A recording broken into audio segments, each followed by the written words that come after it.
nítorí Lizzy Anjorin arábìnrin yìí má sòkò ọ̀rọ̀ sáwọn òṣèré tíátà ẹ gbọ́ ohun tó sọ.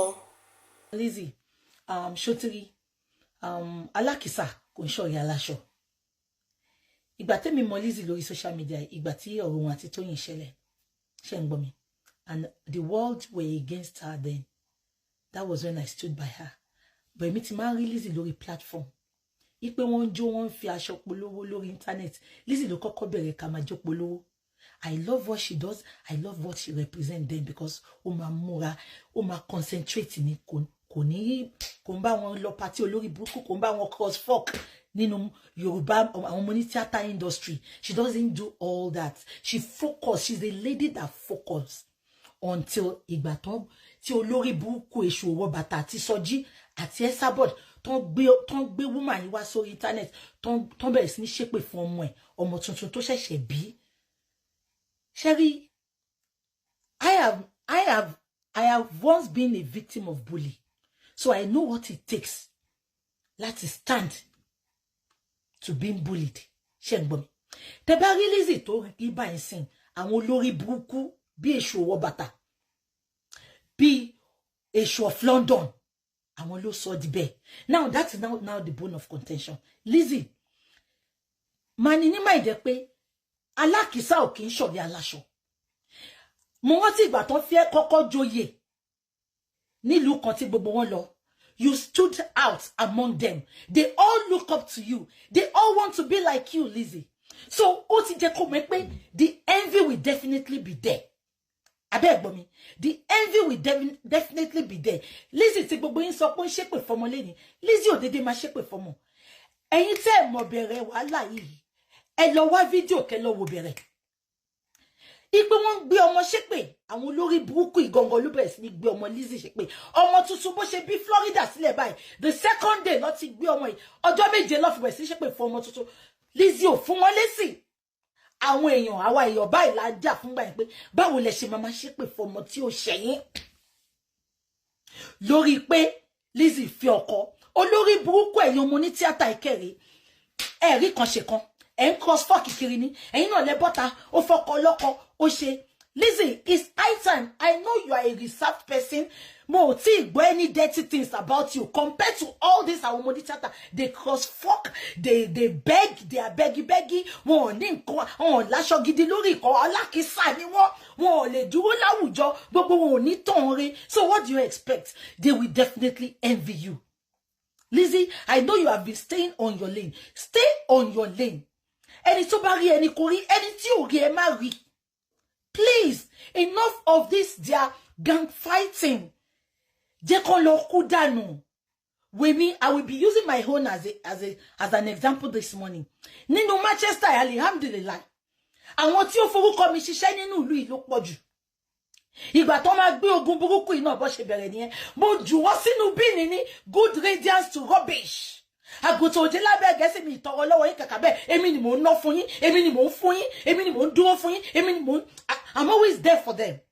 Ẹ wá ní kò sí bẹ́ẹ̀ ṣe fẹ́ ṣe mo jù wọ́n sí kọ̀ǹga ni wọ́n exist wọ́n dẹ̀ lè exist mo bọ́ ṣe wà yẹn Lizzy because ẹni tó bá ti ṣòótọ́ Ọlọ́run á máa gbé lékè ni no matter what àbí nǹkan tí mo sọ yé yín so kí ni mo fẹ́ fàyọ Lizzy ọmọ envy ẹ just ignore you are doing well. You are doing well. Mr. I have once advised you that you should stop. And you make me understand that I want people to frustrated to bá dákẹ́ Ọlọ́run máa kan pa ẹ́ sára. Which I understand. Sometimes fire for fire. But what do you expect from them? Dayo Amusa. Ìwọ sọ pé ó fẹ́ wàhálà, but ó ti gbàgbé pé match. Ó lọ comment ó bú girl Ìsábẹ́bí tí Ìyábọ̀ ti gbé pé wọ́n no lọ sí Ìdúmọ̀tà lọ jalè tí gbogbo ade wé pé kò jalè. Wọ́n parọ́ mọ́ ni. But girl yìí ò tún wò ó tún padà wá wish ẹ luck ó wá sọ fún pé kó má wá ẹ jẹ́ ká fọ̀rọ̀ ṣírò ara wa ẹni tí mo náwó ọ̀fẹ́ sí tó wá reply mi bẹ́ẹ̀ yẹn ẹlẹ́ran ara ni gbogbo wa ẹ má sọ pé Ọlọ́run ló mú ẹ má sọ pé ó ń wá ọ̀rẹ́ ó fẹ́ wá record Dayọ̀ kòkòrò tó ń jẹ̀fọ́ gbogbo yín abẹ́ ẹ̀fọ́ yín ló wà ẹni tó ń jẹ yín lẹ́sẹ̀ Gistlover Ìyábọ̀ Òjó tó ń jẹ gbogbo yín lẹ́sẹ̀ àárín yín ló wà ṣebí gbogbo yín worship ẹ̀ kó má bàa gbé yín ni ìwà dọ̀tí tẹ́tí jọ ṣe ẹ̀ worship ẹ̀ ni ẹ̀yin sọ pé Lizzy ó fẹ́ lọ tú àṣírí ẹ̀ síta ó fẹ́ lọ wọnú ilé ẹ̀ tí wọ́n bá ṣe ara kí ó aya Dayọ̀ Amusa ṣé wọ́n ṣe nǹkan táyé ò gbọ́dọ̀ gbọ́ ni ẹ ṣe rere o ẹ jẹ́ ká ṣe rere ìtorí ọjọ́ ìníkọ́ ìtorí ọjọ́ ọ̀la ni ẹ lè máa fi òpó ń dùn léni but let me tell you nǹkan tá a bá ṣe ọ̀rọ̀ ìtàn ní lọ́la o Lizzy ò ṣe gbogbo yín o ẹ dẹ̀ mọ̀ pé many of you tẹ́lọ gang up lẹ́ni gbogbo wọn ló ń support Lizzy tẹ́lẹ̀ tí Lizzy ò dẹ̀ bá níjà but a gang up just because you don't like her progress ṣóun ló àti yín jẹ ni ìgbà tọmọ lọmọ bọ́ sínú ilé tó ń ránṣọ tó manage tó ń ṣe gbogbo ẹ̀ tí gbogbo àárín ẹ̀yin dókó kiri ni wọ́n fi 20,000 dóyin wọ́n fi 100,000 dóyin ni ẹ rí bẹ́ ṣe rí ní gbogbo yín ẹ dàbí ohun èlò àlòpàtì ìgbésí ayé yín òun yan. Your life is not worthy of emulation. You look like what you follow. You look like what you represent. ẹ wo bẹ́ ṣe rí. Lizzy, I wish you all the best. Gbogbo ogun yìí ó máa ṣe lórúkọ Jésù. Ìwọ ló máa lékè àwọn ọ̀tá ẹ̀ lágbára Ọlọ́run. Bó tẹ̀ jẹ́ pé mi àti à ń sọ̀rọ̀. Kò ní ṣe pé à ń jà, but olúkálùkù comment lé ní ẹni. But yín ò ní sọ pé ká róòtọ́ ká bá sọ. Lizzy, stay on your lane bó ṣe máa ń stay tẹ́lẹ̀. Bá wa bẹ́ẹ̀ pàtẹ́ tó bá rí bí ṣe máa ń jáwọ́ èèyàn sí blocking sin Lizzy. Just ignore them. Wọn bá máa celebrate wọn bá máa pọ́n ilé. Please, just ignore them. Don't talk about them. Mi ní kó má dá wọn lóhùn o, but tí pé èèyàn kan lọ́wọ́ fẹ́ sí mi jẹ́ kí mi náà lọ́wọ́ fẹ́ sí. No, jẹ́ kó máa lọ. Ìyá bàbá Tóyìn tó wọ́n ṣọṣe, wọ́n máa jà ní. Ó bá ọmọ bìrìtì kó ṣe, wọ́n máa jà ní. Sharon tó tún gbé sórí títí wọ́n máa jà ní. Agbátá fi nà yálé ni. Ó wà lókè ó máa nà yàwó. Gbogbo wọn kàn manage ara wọn ni wọn nífẹ̀ẹ́ ara wọn. Ìtorí wọn ni wọ́n ń common enemy which is Lizzy ni. Ọ̀rọ̀ Lizzy ló sọ wọ́n di bestie. Ọ̀rọ̀ Lizzy náà dẹ̀ ló máa tún wọn ká. Bí Lizzy ṣe máa ń sọ, àdàbíjà ojú èpè lọ. So nǹkan tí máa sọ nìyẹn Lizzy. So please, wọn bá máa celebrate wọn bá náwó fẹsẹ̀ jẹ́ kó máa lọ gbálé ságbójú. Please, má jẹ́ kẹ́ni kọ̀ọ̀kan fi ẹ́ dìde. Ẹ wo lórí burúkú tó kọrin jọ yẹn sìn. Tó kọrin pé tán bá wá fún wa wá fún wọn. Ó ti ní kó lọ máa follow òun lórí YouTube. Many of them wọ́n fẹ́ tap into Lizzy's glory ni. Wọ́n fẹ́ fi Lizzy dìde ni. Many people tó jẹ́ pé kò tiẹ̀ jẹ́ kó mọ̀ bí wọ́n exist lẹ́ni. Just because Lizzy ń reply wọn. Wọ́n fi Lizzy dìde. But ó wà okay. Ṣé yóò máa ń jẹun èpè sanra ni? Ṣé yóò ń fi ọ̀tá ẹ̀ ó fi ń gba monetization ni? Gbogbo yín nǹkan tẹ́ bá gbìn lè máa ká. Lizzy, I wish you all the best. So secondly, kí lorúkọ lady mo dẹ̀ máa ń rántí ẹ o.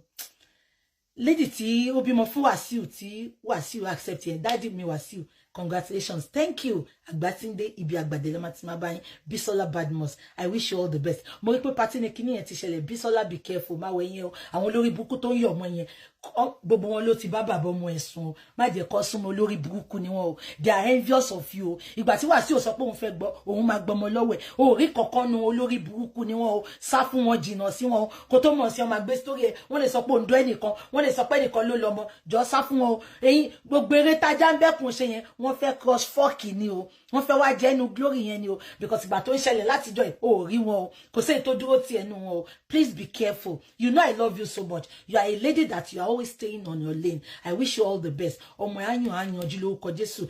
Ìrẹ́pọ̀ tó dẹ̀ ti wà láàrin ìwà àti bàbá ọmọ ẹ̀. Ọlọ́run á jẹ́ kó bá ẹ kalẹ̀ lórúkọ Jésù. Wà á jèrè àwọn ọmọ gbogbo ẹ̀yin abiyamọ náà. Ẹ jèrè àwọn ọmọ yín lórúkọ Jésù. Lastly, Ọdúnládé Adékọ́lá. Mo rí pé wọ́dà ṣíkí lánàá. Ẹlẹ́ tó ti ń ṣe mọ́bí fèrè hàn. Ọdúnládé Adékọ́lá, I hope you didn't produce or you didn't write nonsense as you always do, because o tún pè ní jagunjagun. Ṣojoojúmọ́ la fẹ́ fi máa jagun ni. Ọdúnládé Adékọ́lá, mo hope pé that premier film tó ṣe yẹn kò tó ṣe nonsense be previous one, because you all are just competing with yourselves. Mo hope pé kò ń ṣe rubbish tán tún máa wò tán tún máa sọ pé o kàn waste time àwọn ni. Enough of wasting Nigerians data and time. Ẹ̀yin èèyàn, kí lẹ rí sí ohun tárábìnrin yìí sọ?